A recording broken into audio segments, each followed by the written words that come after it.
Hey everybody, in this video I'll be debunking patristic faith and his refutation of materialism. This is the video I'll be discussing. It's called A Refutation of Materialism by the Immateriality of the Intellect. In case you want to watch it, it's linked in the video description.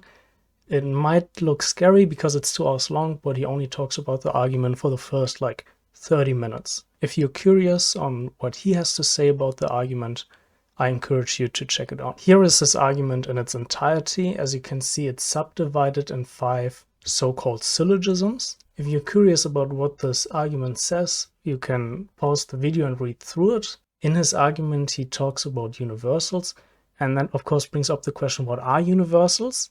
Well, if you care about that, you can go to his video, because I don't care at all what they are.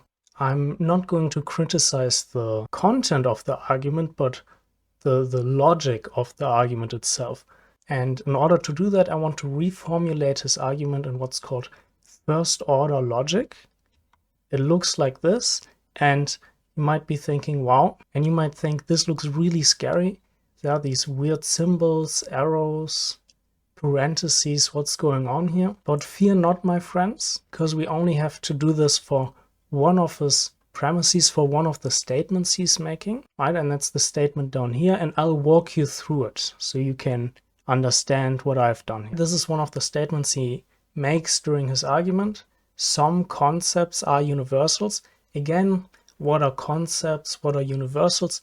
We don't really care, but we just want to reformulate it in a more precise and a more logical language. So here's the premise from his original argument.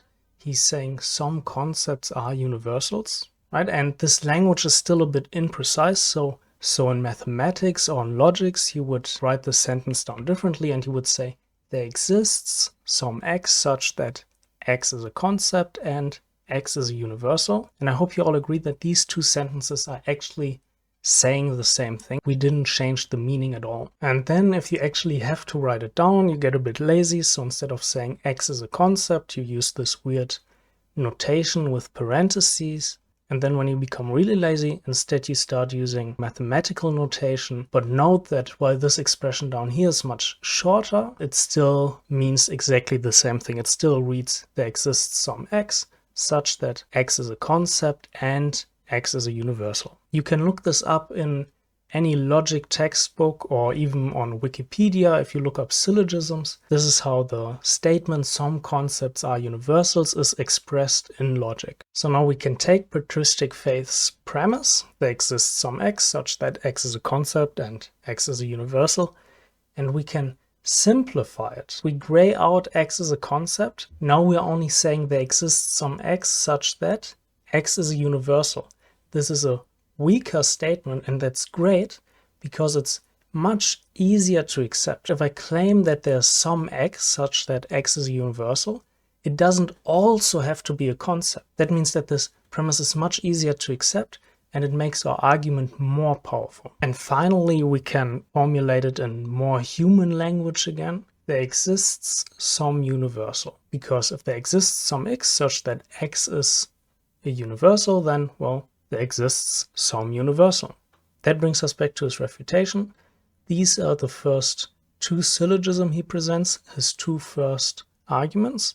And on the right-hand side, you can see those exact statements, but in first order logic again. And I marked in bold the premise we were just talking about, some concepts are universals, which we were able to simplify. And I'm now going to insert that into his argument. We were able to simplify it to there exists some universal. With this new premise, we get a new conclusion, and the conclusion is some non-physical things exist. But now we can already conclude this refutation. Remember, his argument had 5 syllogisms in total.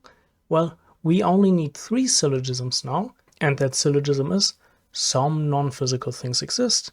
Everything that exists is physical, according to materialism, and therefore we have contradicted materialism. We found that non-physical thing, and that non-physical thing is, of course, some universal. And that's already my conclusion.